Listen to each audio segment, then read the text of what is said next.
Hey everyone, and welcome to Adventures in Dudeness, where every day isn't epic. A podcast for everyday dudes who enjoy normal dude stuff. Remember, new episodes drop every Monday at 5 p.m. Thanks for tuning in and enjoy today's episode.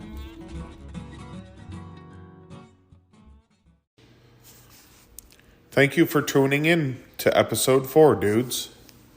On today's show, we will talk about honoring veterans. We will present our beer of the month, and stay tuned till the end of the show for the dude skill of the week.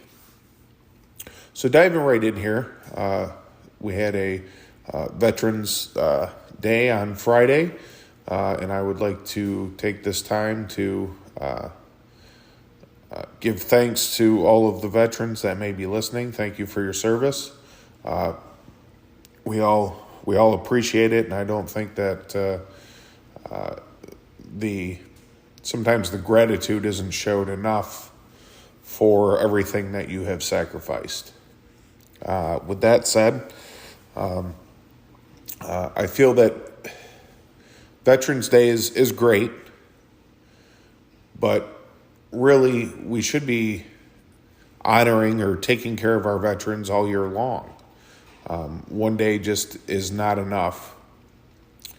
And you know, there's a lot of these folks that go and go in with the best intentions and pride and following in the footsteps of family members, or it's a big sacrifice to decide to enlist in the military in any branch and in any capacity. And a lot of bad things happen in war. I can't say I'm not a veteran. I've never been in war. I just, I know people that have, and you knew them before they had left and seen them after they came back, and they're just a very different person. It changes you mentally and physically, and you're really sacrificing yourself mentally and physically for your country and every citizen that lives in your country, to protect them from foreign adversaries of the United States. But at some point, the war has to end, and some soldiers don't make it back. They don't make it back home to their wives or mothers, fathers, brothers, sisters, or children. And that can be a very difficult thing for a lot of military families to have to deal with. One of the big things, coming up here very soon is going to be wreaths across America, where people can volunteer to go to the national cemeteries and lay wreaths on deceased veterans' graves. It's a nice way to sort of honor veterans, but it's really a nice sentiment, I think, in my opinion, for their families, that people care enough to want to go out and do this, because it really takes volunteers to do this. It takes people to go out and do this, and I think that it really shows your appreciation and that translates over to maybe a family member that would come visit a gravestone weekly or monthly or annually, that they see that somebody took the time to nicely lay a wreath on a gravestone. Another thing that you can do is, I believe it's on maybe Memorial Day or even Veterans Day, there are some places where you can go to your local cemetery. You can buy some of those small flags off of Amazon or wherever you do your shopping. Walmart has them as well. and just go around and place them on veterans' gravestones. You don't have to know them. You don't, have to be a friend or a family member or anything. Just, go around and place them on a veteran's gravestone. And I think that families would really appreciate that. But I wanted to get into some numbers here that I had looked up. And the first number is bothersome, and in my opinion, it should never be this at all. I don't, to be honest with you, for anyone, but especially for our veterans. So I looked it up, and according to the VA, .gov, that website, as of January 2022, we had 33,136 homeless veterans in America. Now, that's a huge number. And the way that you can kind of take some time to help these veterans is, donate your time to a soup kitchen. Obviously, you may not be able to decipher a homeless veteran from someone else who is homeless, but with helping the homeless population in your area in general, you'll be helping veterans as well that are homeless or displaced. There's also several programs you can look into to get involved with helping homeless vets, whether it be delivering meals to them on the streets, or maybe helping out with providing showers, or just dropping something off to them is a great way to, when you come across somebody. Occasionally, I'll keep granola bars and bottles of water in my vehicle when I'm, my work vehicle when I'm out and about. And if I see a homeless person, I will, of course, there's always going to be those ones out there trying to make a buck. They obviously won't take the food and water from you, but, you can definitely offer it, and I'm sure someone would be grateful for it. So from there, we have another number, and this came from Statista.com, that in 2021, we have 11.9 million disabled vets in this country. Now, this could be a physically disabled or mentally disabled. I do know that a lot of these folks coming back from wars or conflicts, they have PTSD and other mental health issues, and you may not realize that they're a disabled veteran or anything like that. But you can always help out these people and honor them, and by offering to grocery shop for them, or mow their lawn, rake leaves, etc. And just kind of, they're not helpless people, but possibly come up with a polite way without being seeming demeaning, which can happen by accident sometimes. But just offer a helping hand around their home, or maybe offer a ride, something like that. Anything that they might need.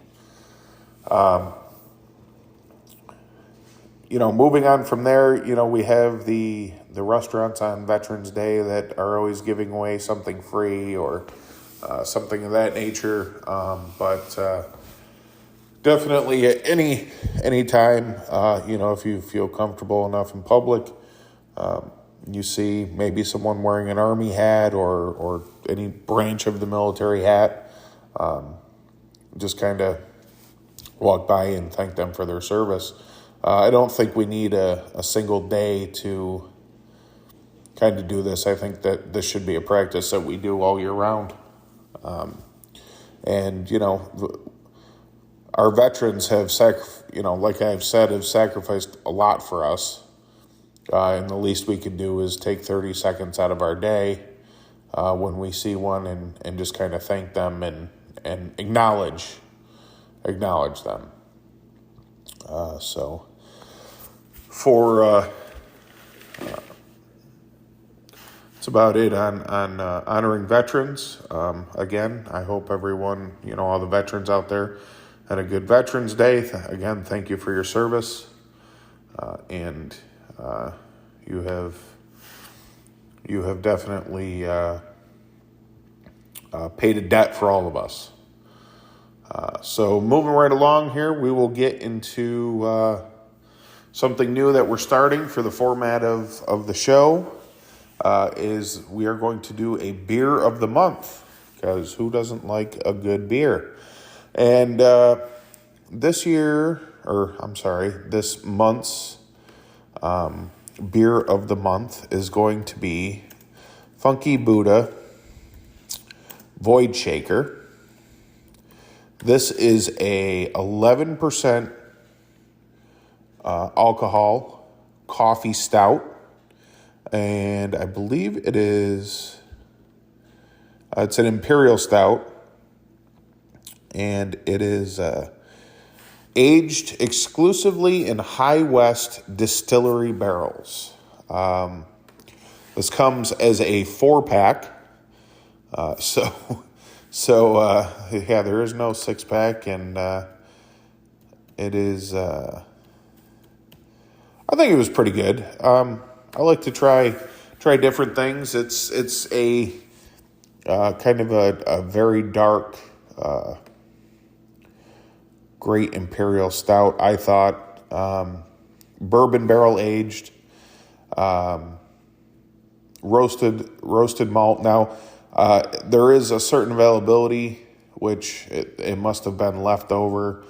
This is coming off of Funky Buddha's website here, funkybuddhabrewery.com. It has an IBU of 40, ABV of 11%. It is a dark black color. It is a barrel-aged imperial stout, and it is available March through June, but I happened to just pick this up, a 4-pack of this, about 2 weeks ago. So I tried that out. It is... To me, it was kind of a one and done thing. It was a little high on the alcohol scale for me, but definitely a tasty stout. So when you are out and about, go ahead and keep a lookout for Funky Buddha Void Shaker. That is going to be the Adventures in Dudeness Beer of the Month. Give it a try, and hopefully you won't be disappointed. It was pretty tasty. So from there, we are going to get into our Dude Skill of the Week. And this week's Dude Skill, this is going to be coming to us directly from foodnetwork.com. It's going to keep with our theme, our November theme of Thanksgiving. So last week we talked about preparing a turkey to be cooked. And one of the things that you have to go along with your turkey is a good sharp knife. So I know that for many people, knife sharpening can be a passion. They really get into it, soaking a block sharpener, and it really can be an art, honestly, especially to knife makers or chefs. But this is going to be just your simple, average, how to hone and sharpen knives. You can find this over on foodnetwork.com/how-to/articles/how to hone and sharpen knives, a step-by-step guide. So getting right in here, we're going to go to step 1, which is honing. Honing helps keep a knife blade's existing edge straight and sharp. You'll need a knife and a honing steel. Position them comfortably. Touch the heel of your knife to the top of the steel at a 22-degree angle and apply a little bit of pressure. So your honing steel, I don't know if you're 100% familiar, but there is usually a round-handled, magic wand-looking instrument that usually comes in your butcher block knife set that you would get at any of your outlets or your department stores or anything of that nature. That is going to be your steel. So step 2, you're going to slide the knife down the honing steel. Slide the knife down the steel with a left to right motion. Now remember, this is at 22 degrees. The idea is to touch the entire edge of the blade in every pass. Repeat on the other side about 4 or 5 passes. There's a tip. Hone each side the same number of times. Now, we've all seen the cooking shows, I'm sure, or, people on the internet that they do this incredibly fast because they've been doing it for so long. But take your time and go slow, okay? This isn't a speed competition. You want to make sure that you have a good, sharp knife for when you go to cook, or really what this is for is for when you get ready to carve your turkey. So step 3 is going to be test your knife. You'll know you're done if your sharp knife cuts more easily than before. Step 4, sharpening. Sharpening puts a brand new edge on your knife when it gets dull. Sharpen depending on how much you cook. You'll know it's time to sharpen when your knife gets so dull that honing doesn't help. Manual sharpeners are safe and easy to use. Step 5 is using a sharpener. Place the sharpener on a flat surface and put the knife into the coarse slot. Pull the knife towards you with even pressure from heel to tip. Repeat this a few times. Now, they're talking about using a handheld sharpener. There's going to be, the one that I have has a coarse setting and then a fine setting, which is ceramic. You can find these at Walmart, on Amazon, just about anywhere. And they're pretty inexpensive, but they're definitely a good tool to have because you want to keep your knives good and sharp. So step 6, repeat. Now, next, repeat using the fine slot. Wipe your knife clean and try to cut something. You'll know when it's sharp. Tip, always sharpen your knife with the same tool.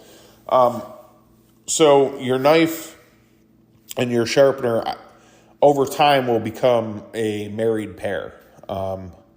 So you should always, for as long as your sharpener is going to last, which will probably outlast the knife, and a knife you can sharpen to the point where it's almost to the back of it.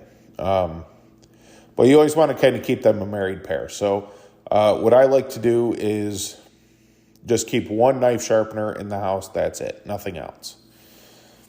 From there, you're going to move on to step 7, which is staying sharp. Remember, hone for day-to-day use and sharpen for long-term care. Avoid dishwashers and glass cutting boards, as these will dull your knife. Take care of your knives, and they will take care of you.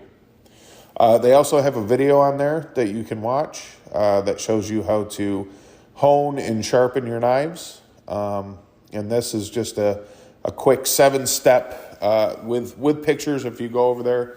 I'll try to put the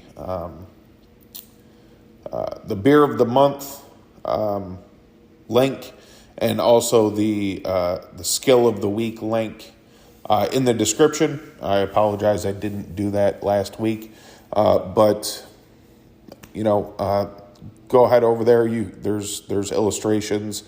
Another good place to learn how to sharpen stuff. I'm always a big YouTube fan. I learn a lot of stuff off of YouTube.